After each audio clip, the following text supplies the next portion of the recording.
folks, JD here. So what is today's video about? Well, it's quite simple. This Osmo 2 that I'm using here and have been using for maybe a month or two, 2 months I think. What I decided to do was see exactly how well this active track would work. So with a subject like myself, big head, and then a subject like a small quad, like a tiny whoop, and then maybe a larger quad, and then maybe a larger quad again. And basically just quads of different sizes as well, rectangular ones, square ones, tiny whoops, and see exactly how good this active track could be. Now obviously it does rely on your phone, it relies on your phone's camera. I'm using the iPhone 8 for this test right the way through, and just basically active track, and that's it. Now what we are going to be looking at today is first of all it tracking me. Can it track my face? What's the distance like on tracking somebody's face? Can you then move the tripod with active track enabled, put the tripod down, and then can active track still track you properly? Or is there a calibration issue? Have you got to start, stop, and whatever else? Then going from there, we look at indoor flights. So flight of a tiny whoop quadcopter, flight of a larger quadcopter, a little racer, and then flights of a little small videography sort of drone, and see whether or not this can take photos of it flying through the air. But then also more importantly, can it actually track from takeoff? Because obviously you have something like a negative degree going right the way up into about 75 to 80 degree movement within this active track assembly. And can it actually do that? Does it stop halfway? Because the takeoff of a quadcopter is extremely smooth. So I'm hoping that this brushless motor inside this Osmo 2 as well can take off and can move as smooth as a quadcopter can taken off. Now, these aren't definitive, this is just a little test that I decided to do. I am going to be doing some outdoor tests before that. I've got to wait for the weather to break and actually be a little bit nicer before I take all this kit out.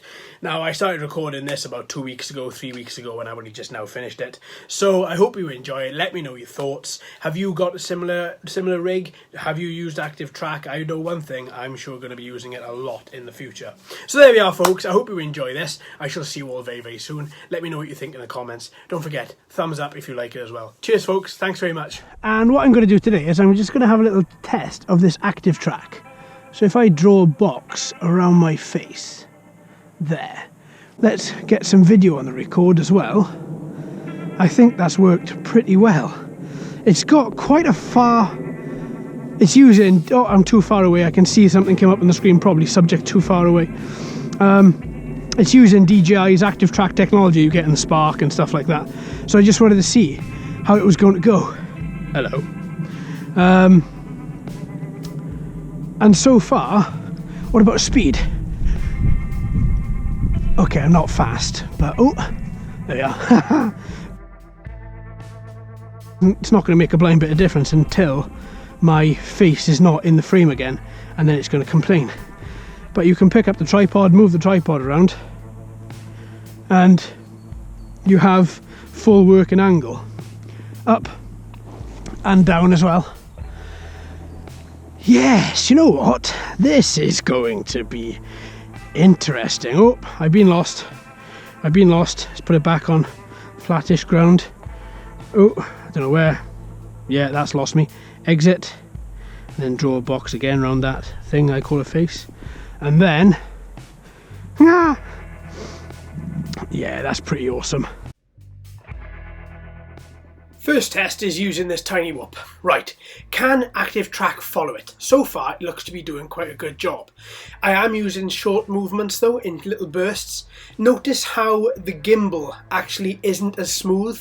It is jerking now and again as it's trying to track, as I'm just going through all these different movements with this particular quadcopter. All in all, I'm quite impressed with its tracking ability, but then the frame is quite empty. Second one, I've moved this in front of the sofa and in front of other objects to see if it can differentiate between all those different objects. Because let's face it, there's a lot in the frame going on here. So it's following this particular quadcopter, following it quite well as well. Now we move on to the Tello. Now with this one I had no end of problems, so I thought what I would do is I would move this Tello in really small movements, thus enabling the gimbal to actually track me properly.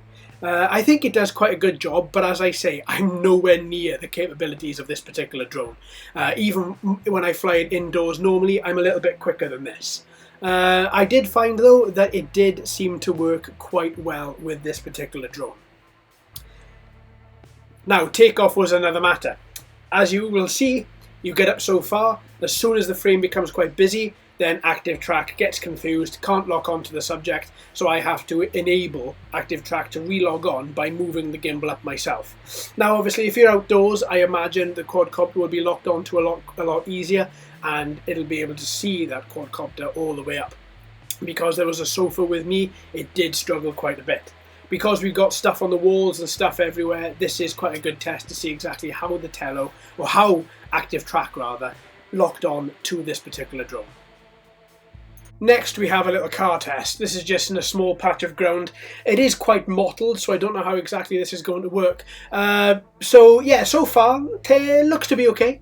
The car is certainly being tracked, well, up until that point. And then obviously I think because of the ground's quite mottled, it's quite difficult for it to focus on one particular area. So therefore it hasn't, it isn't doing very well. It now picks up on it now and again, zooms back into focus. I try and just move it a little bit just to get a bit more stability, but still it doesn't do anything because it's in active track mode. So what have we learned? Well, if you're tracking a head like this, something like a large object, then you have no problem. Small quadcopters, it can track, it can do an okay job of it. It's not brilliant, but at the same time it can track as long as you are up in the air and the frame isn't too busy.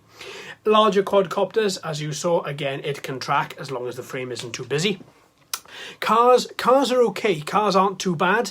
I think what we found from this is that as long as you're not on mottled ground, I'm not saying the situations that I drove in or that I flew in are perfect, not at all. I just wanted to see how this was going to cope with day-to-day scenarios. So a lot of people flying indoors maybe wanted to create a video for their own personal collection. Now, as you can see, I'm tracking my head at this particular time. That's why I'm moving around. Sorry if it's making you feel a little bit seasick. But at the same time, I just wanted to see and show you that for large objects or for objects that are quite close, like if you're live streaming or things like this is perfect for that. For anything else in this current incarnation, it isn't going to work flawlessly. I'm going to try a couple of weeks down the line with a couple of large quadcopters, see how we get on with there. I imagine they would be quite good, but obviously you have to keep them close. It's not a distance thing at all. So I think looking at all of these particular tests, I think it's done pretty well. I don't think it's done excellently, not at all. I think it's more or less flawless when it's tracking my face or tracking an object which is large enough that when you sit back, you see it can still track you without any problems. You can move left to right quite quickly and it can track you without any issues. Up close, that's not even a problem. I do think if you are going to go for an Osmo, I would rave about, and I do rave about the Osmo. I think it's fantastic. Gone are the days of you walking with that goddamn bob. Now you can just hold on to it, move around, and it's great. It tracks you, it follows you. I think it is really, really good. But I think if you want to use it for any cars or anything like that, either you're going to have to be in a very neutral area where it can definitely lock on without any problems, or have to wait until the next incarnation and see exactly how that does, or maybe with a software or firmware update, see if they can get that active track to be a little bit more sensitive. There we are, folks. I hope you've enjoyed. Thank you ever so much for watching and listening. I've been JD. You've been fantastic as always. If you haven't already, please like and subscribe. Hello and welcome to all the new subscribers. I hope you're enjoying the channel. So until next time, my friends, happy flying.